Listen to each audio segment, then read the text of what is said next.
Hi everybody, hope you're well. It's sure good to see you. Won't you pull you up a chair and sit with me a spell while I share the story of the Greenbrier Ghost.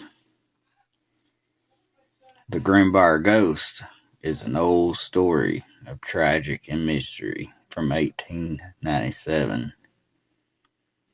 in Greenbrier County, West Virginia. A young newlywed by the name of Zona Hester was found murdered in her home by a neighbor's son sent to see about her. In October 1897, Zona met a blacksmith, Edward Shue. Soon after their meeting, they were married, Zona taking his last name. But it would only be 3 short months later she was found dead. The cause listed as childbirth. But was it? Keep listening and let's see what the story holds. Zona was laid to rest January 24th, 1897 in a local Sewell Chapel Methodist cemetery. Zona's mother, Mary Hester, claimed that Zona came to her bedside to tell her mother a horrific story of how Edward had murdered her. Mary took her fantastic, horrifying tale to the local prosecutor, John Preston, spending several hours convincing him to reopen Zona's death. Did he believe in her story or not? He did have just enough doubt to call the local deputies to reopen the case and interview several people of interest. Dr. Knapp was one of them, being the person who pronounced Zona dead at the scene.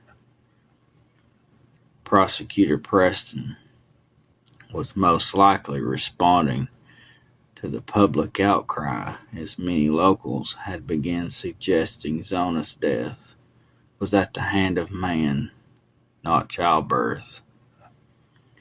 Preston himself spoke to Dr. Knapp, who had stated that he had not made a complete examination of the body. This was good enough evidence for an autopsy, and Preston ordered Zona be dug up for a proper examination. Poor Zona's body was dug from her grave February 22nd, 1897, and her body taken to a local one-room schoolhouse for the examination. For 3 hours, Dr. Knapp examined her and found her neck had been broken and her windpipe crushed. On her throat, there was marks of fingers indicated that she was choked. Zona's neck was dislocated between the first and the second vertebrae, the ligaments torn and ruptured, the windpipe crushed at a point in the front of the neck. Edward Shue was arrested on the spot and charged with the murder. Edward was held in Lewisburg jail while awaiting trial. More information began to surface about his past. He had been married twice before. The first ended in divorce. She accused him of greatly cruelty, and the second died under similar circumstances to Zona, only 1 year after they had wed. After Zona, Edward was accused of saying he wished he had married 7 wives. He spoke freely on this ambition in jail. He also told reporters that he would soon be let free. There was no evidence to prove it was him, but the way he acted at the funeral was plenty. He prepared Zona's burial. Instead of traditionally, the women would prepare the body and wouldn't allow anyone close to her at the gravesite, putting her head in his lap as he sobbed. June 1897, the trial commenced with Mary Hester, the star witness. Mary began to tell the story that 3 or 4 nights Zona appeared to her, and with that she began to share the message. The marriage was short, and she'd never stepped foot into Edward and Zona's home. She never got to visit even once. A month after her child's death, she was kneeling beside her bed, praying for answers. Her Zona's death.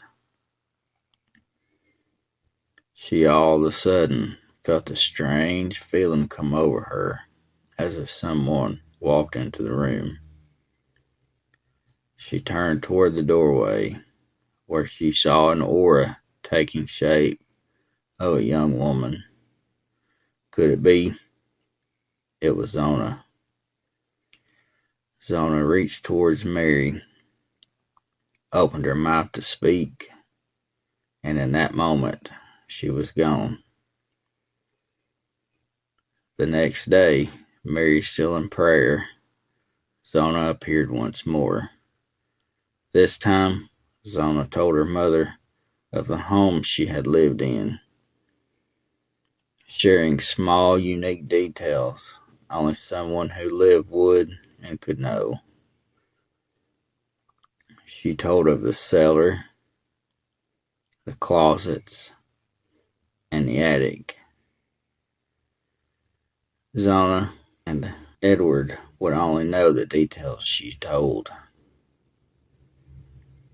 Zona told Mary to rest as she departed, but the next day would return once more. And as she promised, Zona appeared again. This time, things got serious. The topic changed to Edward. He told of Edward's violence. He abused her many times, and told her mother of the previous marriages and how he had beaten them, also confirming the rumors of the second wife's mysterious death. And with the stories, Mary pleaded with Zona to tell her what happened, but Zona told Mary, "Not now, mother. Rest, and I will come back tomorrow. I have something to show you." And for the 4th and final time, Zona appeared to Mary. Zona began to sharing the tragic details of the day she died. Zona began with, "I cleaned all morning and cooked all afternoon, awaiting Edward's return. This time, Edward came home angry and began yelling there was no meat for dinner. She told she cooked all there was. There was plenty to fill his belly. Bread and butter, applesauce, and other things to make a fine supper." And after Zona finished speaking, Edward was enraged. He got up, came to her, grabbing each side of her head in his hands, and in one swift motion, he snapped her neck. He dragged her body to the foot of the stairs, where he let her lay. Now, to prove what had happened, Zona stood up and spun her whole head completely around, and then disappeared, never to see Mary again. Now back at court, to prove Mary's story was unreliable, Sue's lawyer questioned Mary extensively about the visits. The tactic backfired. Mary never once wavered from her story, despite the intense badgering. As the defense introduced the issue, the judge could not instruct the jury to disregard the testimony. Being that so many in the community believed the story, Sue was found guilty July 11th, 1897. He was sentenced to life imprisonment. A lynch mob formed to take Edward from jail and string him up in Southern justice. But the mob was disbanded by the sheriff before any harm was done. 4 of the mob's organizers faced charges. Only 3 years after he was found guilty, Edward died March 3rd, 1900, in Moundville State Penitentiary.